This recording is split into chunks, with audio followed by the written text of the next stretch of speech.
네, 안녕하십니까. 김정희입니다. 최근에 여러 가지 일이 있어갖고 그동안 방송을 많이 못 찍게 돼서 굉장히 죄송합니다.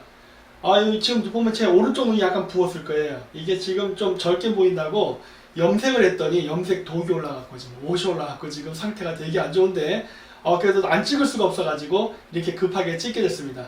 그래서 이제 제가 그레이트 게임이라고 해서 제가 여러 가지 시각에서 하는 것을 다시 한번 프로그램을 구성해서 이번에 한번 만들어 봤어요. 여기는 뉴 그레이트 게임을 했는데 이름을 보니까 그레이트 게임이 더 나은 것 같더라고요. 그래갖고 매주 금요일날 앞으로 밤 9시 9분 이 G자가 6자로 보이잖아요. 6699 69라는 그런 게 나오기 때문에 한번 시간을 그렇게 잡아봤습니다. 그래서 오늘은 그 첫 프로그램으로 최근에 미북 회담의 내용에 대해서 간단하게 보여드릴게요. 여기 보시면 제가 은하철도 999라고 했는데 지금 내가 여러 번 강의를 했는데 절대 해서는 안 되는 게 있다고 했는데 그거를 지금 하고 있는 것 같습니다. 보시면 여기 보면은 보이죠? 먼저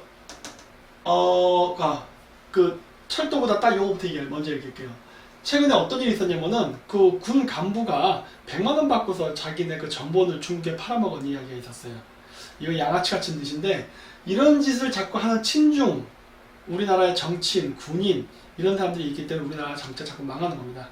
그리고 여기 이제 아까 내가 하려던 내용인데 여기 보이시죠? 대륙철도 길이 열렸다. 북한 찬성으로 4년 만에 북한 찬성으로 4년 만에 되게 대단한 일입니까? 사실 내가 얘기했죠. 이거 북한 찬성으로 대륙철도 열리는 거 아니에요? 이거 미국 찬성이 있어야 열리는 겁니다. 이 개념 없는 것들이 자꾸 이런 이상한 소리를 하는데 여태까지 이게 북한의 반대에 맞게 번번이 무산됐었다는데 한번 북한이 찬성했다고 해서 한번 해보십시오. 어떤 일이 발생하나. 여기 보시면은 소영길 의원 이 사람이 또 여기 개입돼 있는데 비핵화 때는 철도 연결 낮은 핫산 우선 성과 낼 것 같았는데 두고 보자고요. 어떻게 되는지. 그래서 동서 경협 벨트 이런 거 건설하겠다고 하는데 이것도 누구 마음대로 돼요? 안 돼요. 미국에서 지금 뭐라고 했죠? 완벽한 비핵화라고 했죠? 미국이 신뢰할 수 있는 완벽한 비핵화가 되지 않는다면은 이거는 이룰 수 없다라고 분명히 얘기를 했는데 벌써 개발한다는 이상한 소리가 나오기 시작해요. 이거 이렇게 되면 나중에 사고 난다고요. 네? 그래서 여기 H자로 러시아, 중국, 그 다음에 이제 휴전선 주변에 대규모 무슨 평화공원 이런 평화 이런 말 같지 않은 소리 하면서 자꾸 하려고 하는데 안 됩니다. 그리고 이게 모양 자체가 보면 딱 H자죠? 이렇게 되면 이거 헬게이트예요. 지옥의 문이 열리는 거예요. 이런 거 절대 하면 안 됩니다. 제가 늘 강조하잖아요. 항상 사례를 보라.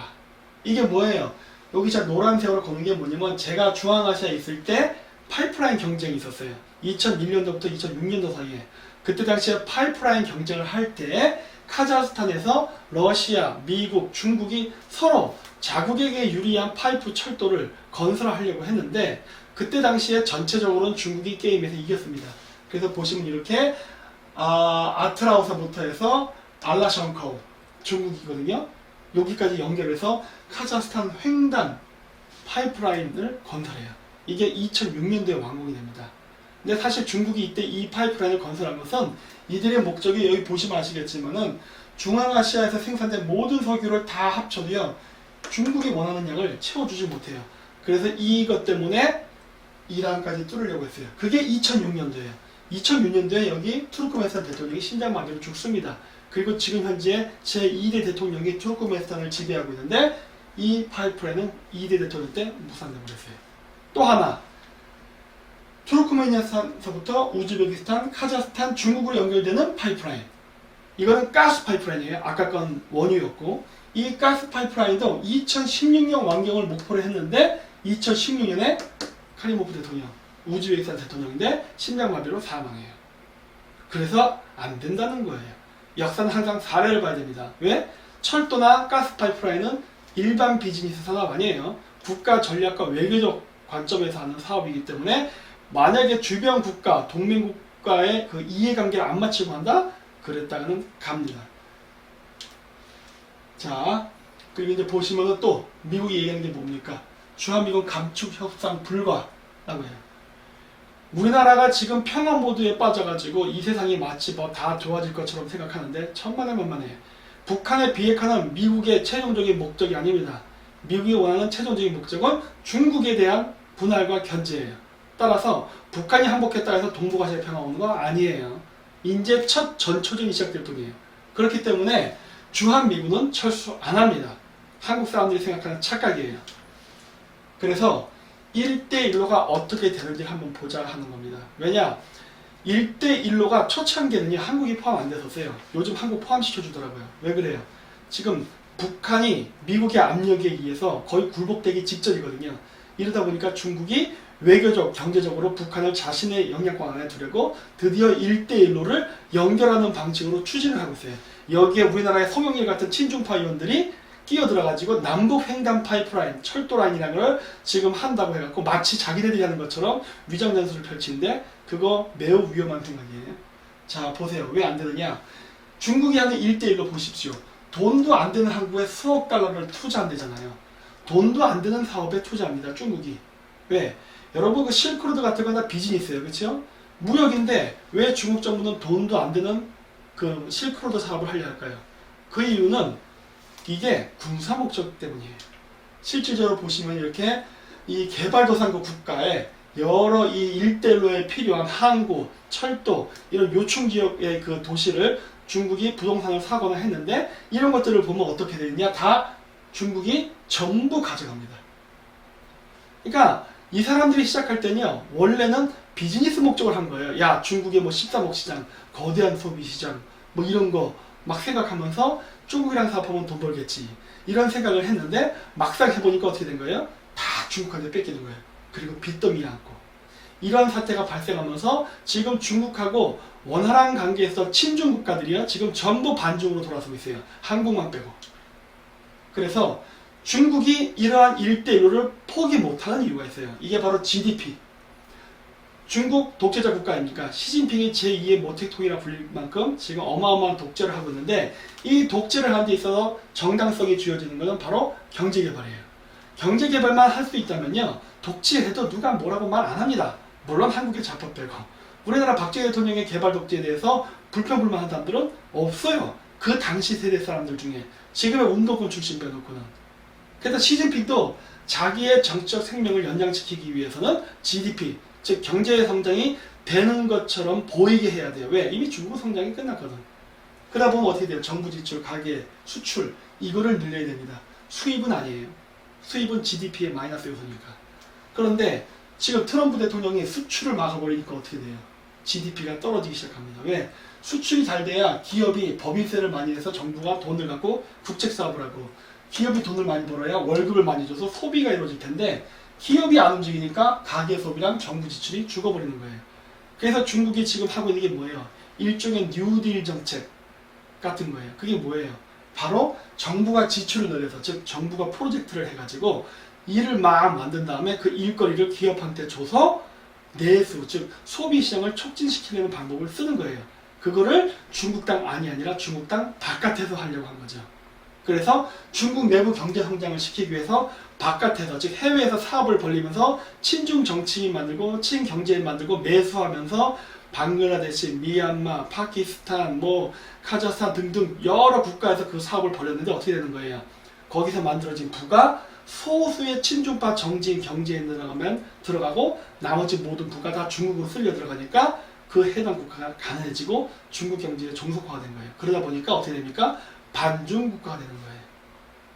그래서 중국은 이거를 멈출 수 없어요. 중국은 자기가 살기 위해서, 즉 시진핑의 장기 집권을 위해서 GDP를 올리려고 하면 올리려 할수록 중국 주변에는 반중 국가가 생길 수밖에 없는 필연적 구조예요. 한국만 여기서 반대로 가고 있어요. 자, 그래서 보세요. 선진국들도 싫어합니다. 메르켈, 마크롱, 메이. 이거 다 영국, 프랑스, 독일, 유럽연합의 주요 강대국 멤버 아닙니까? 이런 총리나 대통령이 안 하겠다고 하는 거예요. 왜? 중국 쪽으로 하고 하냐 이거지. 사업이란 건 기부의 차이 크거든요. 근데 중국 일방으로 좋은 이러한 1대1로를 하려고 하니까 다 거절하고 참가해서 빠진 겁니다. 그리고 선진국만 빠졌냐? 그게 아니에요. 보세요. 말레이시아에 이어서 스리랑카, 네팔도 1대1로 사업 안 한다. 탈퇴. 또 미얀마도 안 한다. 이런 얘기가 나왔어요. 그리고 오늘이 6월 9일이죠. 그 아까 그 이메일 보니까 그 뭐였더라? 6월 10일 날 베트남에서 반중 집회 한답니다. 어마어마한 규모로. 그래서 우리나라 그 주 베트남 대사가 공문을 보냈더라고요. 교민들 안전을 유의하라고. 이 정도로 동남아시아는, 즉 우리가 화교가 경제를 80% 90% 장악하고 있다고 보통 알고 있잖아요. 그런 지역의 국가들이 전부 반중, 반화교로 연대가 되고 있다는 거예요. 한국만 빼고. 그래서 선진국을 있던 중국 주변에 선진국이 됐던 후진국이 됐던 다 중국 주변의 국가들, 중국의 1대1로와 이해관계를 했던 국가들이 전부 반중으로 돌아서고 있어요. 그런데 이런 사업 또 보면은 아까 미얀마, 말레이시아, 베트남 이런 나라 나왔죠? 이거는 지금 실크로드 사업이 아니라 바닷길입니다. 1대1로 중에 1로 바닷길이에요. 이 바닷길에 있는 국가들이 어떻게 돼요? 지금 아까 안 한다고 했죠? 그 사업을 뿐만 아니라 미국도 남중국해에서 해상 작전을 강화하고 있어요. 이게 검토라고 써있지만 이미 강화했습니다. 그래서 보면은 이렇게 분쟁 지역을 비행해요.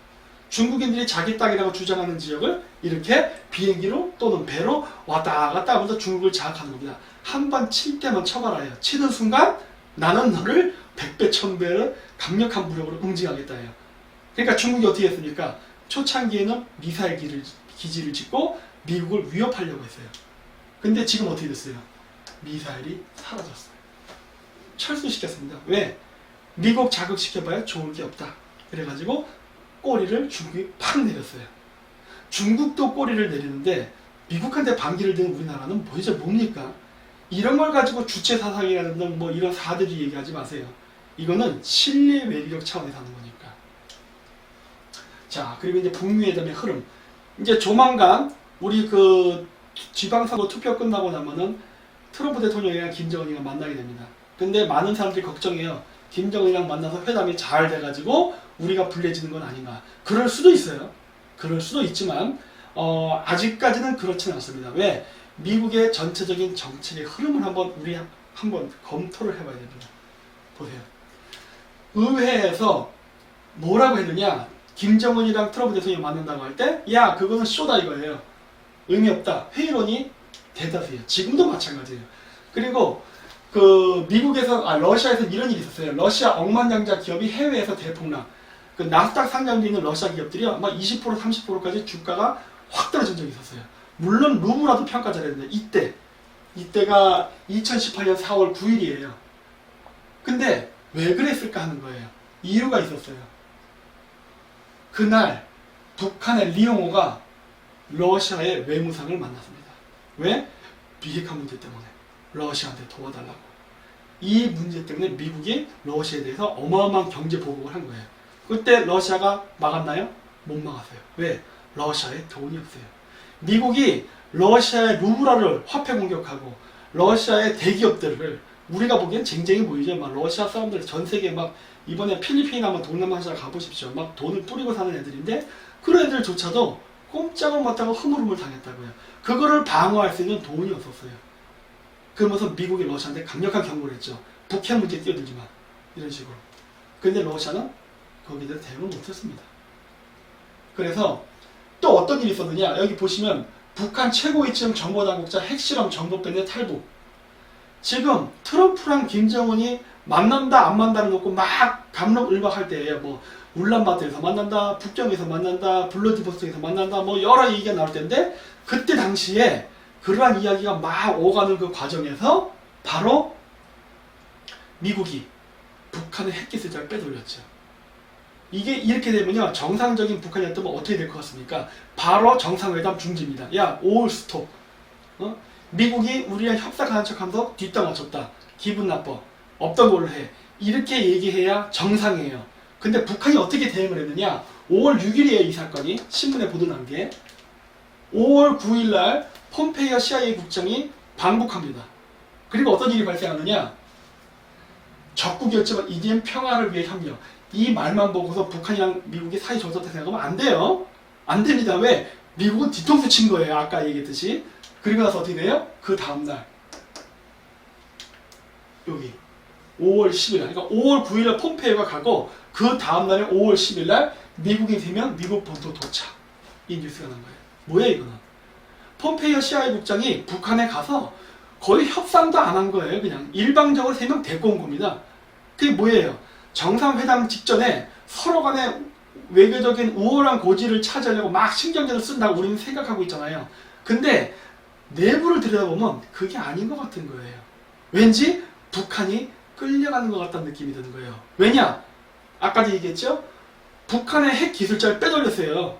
미국이 마치 평화적으로 대화할 것처럼 막 이야기하면서 트럼프도 뭐 좋은 얘기 많이 했잖아요. 김정은한테 얘 괜찮은 사람인 것 같다. 좋은 애다. 남한만큼 잘 살게 해줄 수 있다. 온갖 미사일을 다 내면서 결국 뒤통수 친 거거든요. 핵 기술자 빼돌렸으니까. 그런데 북한이 거기에 대해서 핵협상 중단이란 말조차도 못하고 나중에 폼페이오 CIA 국장이 가서 이 문제를 해결하겠다 가서 아 북한은 이제 더 이상 우리의 적이 아니다. 평화를 위해서 많은 노력하겠다. 말로는 아름다운 말을 했는데 내부적으로 뭘 했어요? 미국 그 시민들을 데리고 왔다고요. 이건 어떻게 보면 북한이 외교적으로 졌다는 걸 얘기하는 거예요. 연구자도 뺏기고 자기가 포로를 붙잡고 미국을 협상의 조건으로 이용해 먹을 수 있는 어떤 유용한 도구인데 포로까지도 다 내줘버렸으니까 북한이 협상에 진 거죠. 왜 그랬을까요? 먹을 게 없어요. 먹을 게. 미국이 전례 없는 경제 봉쇄를 취했습니다. 북한에 대해서. 북한이 이거 지금 트럼프 대통령이 만약에 이번 협상이 트럼프가 원하는 그림대로 안 나올 경우에 뭐 몇백 가지를 또 봉쇄하겠댔어요. 지금 북한이 죽기 직전이거든요. 숨이 껄떡거리는데 몇백 가지를 더 봉쇄하겠대요. 도대체 얼마나 많길래 이런지 몰라도. 이렇게 되면 북한 체제가 스스로 전복됩니다. 김정은은요 빨리 트럼프랑 만나야 돼요. 그래서 제가 예전에 국회 강의 때도 그랬을 거예요. 트럼프랑 회담이 결렬됐다고 해서 북한이 멈추지 않는다. 북한은 빠른 시일 내에 트럼프를 만나야지 이거 시간 끌면 끌수록 김정은은 생명이 위태로워진다고 제가 얘기했었을 거예요. 근데 아니나 다를까 8시간 만에 김영철이가 미국한테 편지 보내죠. 다시 한번 하자. 왜? 북한이 아쉽다예요. 미국은 북핵 기술자도 훔쳐가. 그리고 북한에 가가지고 미국 그 시민권자들도 데려와. 그런 분위기 속에서.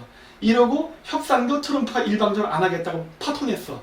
그런데 북한에서 만나자라고 제안해요. 누가 유리한 것 같아요? 미국이죠. 이런 걸 보라는 거예요. 이런 걸. 트럼프가 지금 뭐 중간 선거에서 이기려고 뭐 어쩌고 그런 말도 안 되는 소리 듣지도 말라는 거예요.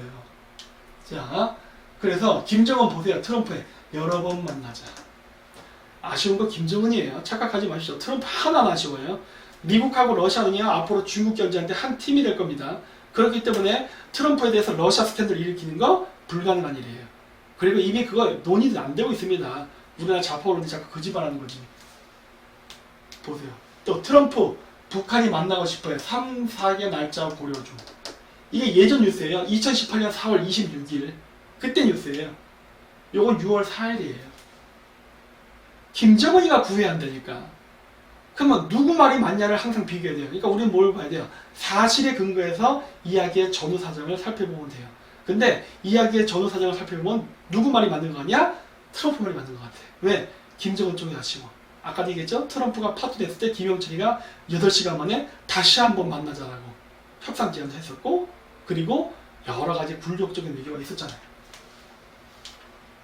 그리고 백악관 보시죠. 북한 비핵화 할 때까지 제재 해제 안 한다 라고 얘기했어요. 자꾸 우리나라 언론들이 이상한 말 하는데 백악관 말 들으세요. 백악관 말. 응? 그 한국 기자 말 듣지 말고 백악관 말을 정확히 들으세요. 여기서 써있잖아요. 우리의 정책은 북한이 핵을 포기하지 않는 한, 그러니까 비핵화가 되지 않는 한 경제 봉쇄 풀지 않겠다고 써놨잖아요.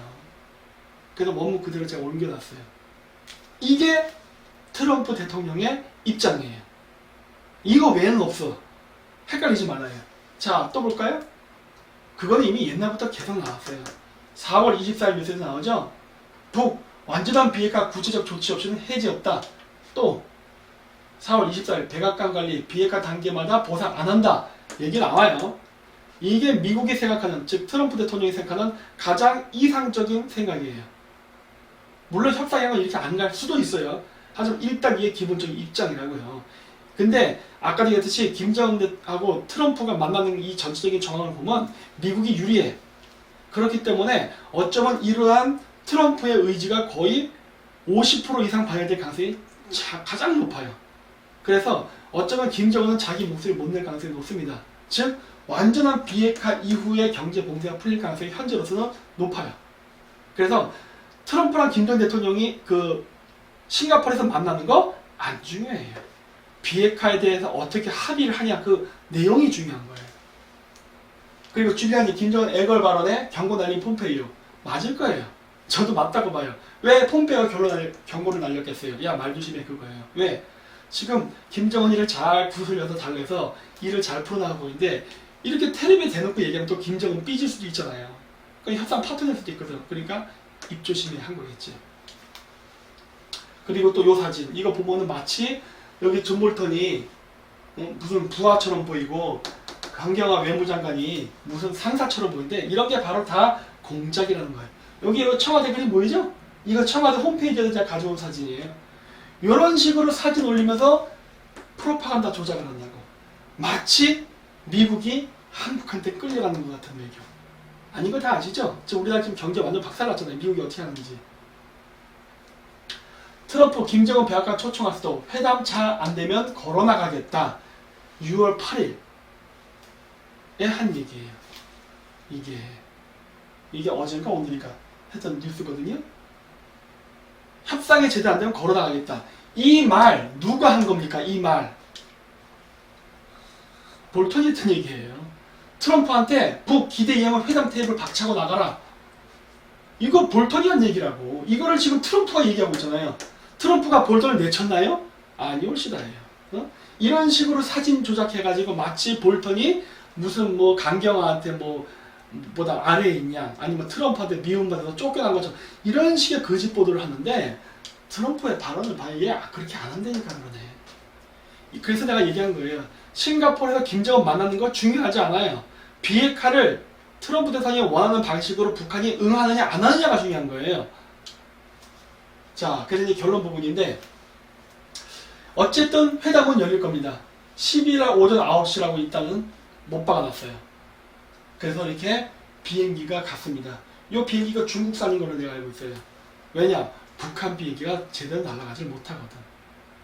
그래서 그 미국 비행기를 아니 중국 비행기를 이용해서 간 것 같은데 어쨌든 간에 지금 점점 실무 회담하고 김정은을 만날 이런 여러 가지 준비는 이루어지고 있는 것 같습니다. 자, 요 시기 전에 어떤 일이 있었습니까? 시리아 대통령이 북한을 방문했어요. 제가 이것도 얘기했잖아요. 북한의 비핵화 문제는 중동하고 같이 봐야 된다. 특히 시리아. 따라서 북한이 비핵화하는 문제는 북한이 단독으로 결정하는 것이 아니라 바로 시리아, 이란, 하마스랑 같이 해야 되는 문제다. 왔네. 그쵸? 얘 뭐 얘기했겠어요? 비핵화 문제 얘기했잖아요. 비핵화 어떻게 된다 그랬죠? 부숴버려야 된다 그랬죠? 왜? 안 부수면은 이러한 시리아 대통령이 와가지고 북한에 있는 핵기술자 혹은 모르겠어요. 핵탄두 아니면 공장 시설 이런 것들을 뜯어가지고 다시 중동에 가져가서 재조립할 가능성이 매우 높기 때문에 이거 안 돼. 이런 것들이 지금 트럼프랑 협상할 때 마이너스 요소예요. 이런 것들이. 쟤 왜 왔다 갔어? 이런 거거든요. 그리고 IAEA 인력 부족으로 북핵 사찰 제대로 할지 걱정된다. 걱정할 거 하나도 없습니다. 이게 중앙일보 보도죠? 걱정할 필요 없어요. 왜? 인력이 부족하다면 비핵화를 확신하는데 걸리는 시간이 얼마나 걸릴까요? 더 오래 걸리겠지. 인력이 부족하다면. 그렇죠? 사람이 적으니까. 미국이 확신하는 그 단계에 이를 만큼 비핵화 사찰을 적은 사람으로 하려면 아무래도 오래 걸리겠죠. 그 기간 동안 북한은 경제 봉쇄를 풀지 않습니다. 힘든 건 누구예요? IAEA예요? 북한이에요. 북한이 힘들어요. 이 포인트를 놓치지 말라는 거예요. 그리고 이건 제 개인적인 생각인데 이거 IAEA 핵사찰할 때 만약에 인력이 부족하잖아요? 저는 미녀 부대 보내면 된다고 해요. 북한 애들이 우리나라에 올 때 항상 미녀 응원단 보내죠? 우리도 똑같은 전략을 써야 됩니다. 똑같은 전략. 그래서 제가 일부러 여기다 아오이 서론을 집어넣었어요. 예를 들어서 이런 식으로 섹시한 여자 보내야 되는 거예요. 탈북자도 좋습니다. 예를 들어서 양강도, 자강도, 함경도 이런 데 핵시설 기지에 핵사찰을 가는데 인력이 부족하다. 그럼 누굴 보냅니까? 그쪽에서 탈북한 아마 탈북민들이 있을 겁니다. 그런 애들을 여기다가 민간 요원으로 보내라는 거예요. 그 고향에. 그러면 그쪽 지리도 잘 알고 하니까 도움도 되고 그리고 분명히 거길 가면요. 그쪽 사람들 중에 그 사람 알아보는 사람이 있어요. 쟤 2, 3년 전에 우리 동네에서 저기 압록강로 탈출한 놈인데, 야, 쟤 미국 시민권 얻었네? 그래고 저기 때깔도 좋아져 갖고 왔네? 이렇게 자꾸 입소문 나잖아요? 북한 체제 붕괴됩니다. 핵사찰 기간 동안에 이런 것도 유도할 줄 알아야 돼요. 그리고 더 부족한 것들은 민요군단 쓰세요. 민요군단. 미국 땅에서 살고 있는 뭐 한국계, 중국계, 대만계, 일본계 뭐 많잖아요. 어? 그런 애들을 거기다 집어넣어 버리면은 북한 주민들 눈 다 뒤집혀요. 체제 붕괴를 유도하는 거예요. 핵사찰을 그 기간 이용하고. 왜? 어차피 경제봉쇄 풀지 않으니까. 경제봉쇄 풀지 않은 상태에서 그걸 민요군에 보내면 북한 애들은 아주 위험한 상태입니다. 그리고 아메리카하고 동아시아 트럼프의 목표는 북한을 미국 편으로 만드는 것. 이건 이충우 박사가 얘기하는데 맞는 표현이에요. 지금 북한은 자신의 체제, 즉 김정은은 자신의 체제를 보장받기 위해서 지금 반중 친미를 하려고 하고 있어요. 반중 친미. 왜? 미국이 중국하고 싸우고 있으니까. 북한도 미국하고 함께 중국을 견제하는 쪽에 편을 들면은 나는 살아남을 거라는 생각으로 지금 반중 친미를 하려고 하는 거예요. 그렇기 때문에 제가 계속 요즘 들어서 반중 친미하라고 강조한 이유가 뭡니까? 북한이 그 헤게모니를 가져갈까 봐 그러는 거예요. 우리 여태까지 반중 친미 잘해왔잖아요. 그런데 지금 정권 들어갔고, 물론 그 전이나 그 전전도 마찬가지였지만 우리나라의 여야 정치인들이 아무 개념이 없어갖고 중국하고 경제 교류한다고 우리가 해야 되는 반중 친미 정책을 다 와해시켜버리고 막 지금 개판으로 섞어놨는데, 이걸 지금 다시 정확하게 미국하고 중국이 지금 무역전쟁에 붙은 이 시점에 반중 친미라는 걸 명확히 내걸지 않게 되면요, 혹시라도 모르지만은 최악의 경우에는 트럼프가 진짜 북한이랑 할 수도 있어요.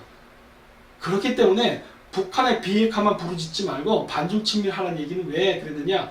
북한이 그 헤게모니를 가져갈까 봐 그런 거예요.